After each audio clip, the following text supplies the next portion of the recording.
రేవంత్ సర్కార్ పై బీఆర్ఎస్ మాజీ ఎమ్మెల్యే రాజేందర్ రెడ్డి తీవ్ర స్థాయిలో విరుచుకుపడ్డారు. మెడికల్ కాలేజీ గురించి కాంగ్రెస్ నేతలు అసత్య ఆరోపణలు చేస్తున్నారని మండిపడ్డారు. 2 ఏళ్ల కింద 53 కోట్ల రూపాయలు మంజూరు చేసి మెడికల్ కాలేజీ పనులు 90% పూర్తి చేశామని తెలిపారు. తన కృషి వల్లే మెడికల్ కాలేజీ పూర్తయిందని వివరించారు. 2023లో రాష్ట్రానికి 8 కాలేజీలు వస్తే అందులో ఒకటి నారాయణపేటదే అని చెప్పారు. కాంగ్రెస్ నేతలు మాత్రం తమ కృషి వల్లే మెడికల్ కాలేజీ వచ్చిందని లేని గొప్పలు చెప్పుకుంటున్నారని మండిపడ్డారు. మీరు ప్రభుత్వంలోకి వచ్చి 18 నెలలు అవుతుంది, మీకు ఆడనిక రాక మధ్యలో బాగాలేదు అన్నట్లా అనిపిస్తుంది నాకైతే. మీరు ఏం చేసిండ్రు, ఏమంటారు?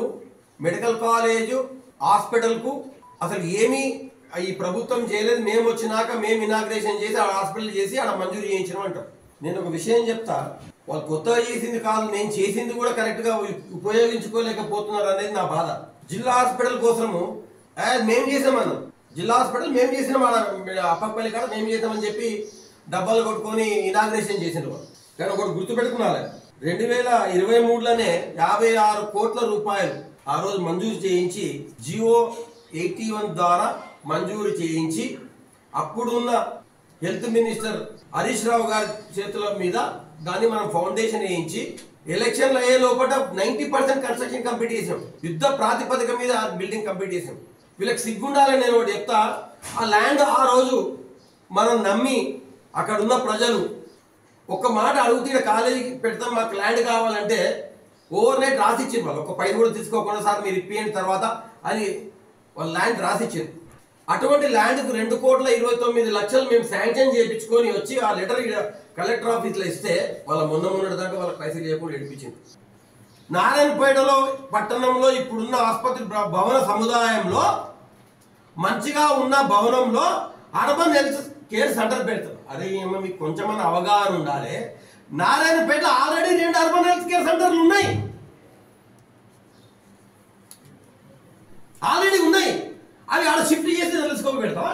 ఒకటి ఉంది కదా, ఇక్కడ ఉంది కదా, బిల్డింగ్ కిరాయి బిల్డింగ్ అంబేద్కర్ చౌరస్తా దగ్గర ఆల్రెడీ ఉంది. దాన్ని తీసుకుపోయి ఆడ పెడతారంట. ఆహా, ఏం తెలివయా మీది. ఇవాళ కూడా నేను రాజేందర్ రెడ్డిగా మా పార్టీ తరఫున, నేను నారాయణపేట ప్రజల తరఫున నేను డిమాండ్ చేస్తున్నా, మదర్ అండ్ చైల్డ్ హాస్పిటల్ నారాయణపేటలో ఇప్పుడు ప్రస్తుతం ఉన్న హాస్పిటల్ను మొత్తం తీసేసి మదర్ అండ్ చైల్డ్ హాస్పిటల్ ఆడ కట్టాలని ఇవాళ నేను డిమాండ్ చేస్తున్నా ప్రజల తరఫున. అది మీరు చేసే అచీవ్మెంట్. మీరు ఏం పని చేస్తున్నారు నాకు అర్థమవుతుంది. ప్రజలు చూస్తలేరా? 18 నెలల నుంచి మీరు చేసింది ఏంది? మీరు చేసిన అభివృద్ధి ఏంటంటే తెచ్చినవి కూడా వాపసు పోతున్నాయి. ఆ రోజు మీ గౌరవ ముఖ్యమంత్రి నారాయణపేట కొడంగల్ నాకు 2 కళ్ళలాగా 2 ఒకేలాగా డెవలప్ చేస్తా అన్నాడు కదా, మరి ఒకేలాగా చేస్తున్నారా? ఇవాళ అరే డిస్ట్రిక్ట్ హెడ్ క్వార్టర్ ఇది, ఇది ఒక R&B గెస్ట్ హౌస్ ఉండాలి అని ఒక గెస్ట్ హౌస్కు 400 కోట్ల రూపాయలు శాంక్షన్ చేసుకొని వచ్చి టెండర్ చేసి దాని ఫౌండేషన్ వేస్తే దాన్ని క్యాన్సిల్ చేసి కొడంగల్ తీసుకుపోయింది కదా. మళ్ళీ ఇక్కడున్న గౌరవ శాసనసభ్యురాలు కొట్లాడికి రాదా? ప్రజల కోసం పోరాడానికి రాదా? పోయి ముఖ్యమంత్రి గారితో పోరాడి తీసుకురండి. మీరు పోరాడితే మేము కూడా సహకరిస్తాం, నారాయణపేట అభివృద్ధికి మేము సహకరిస్తాం.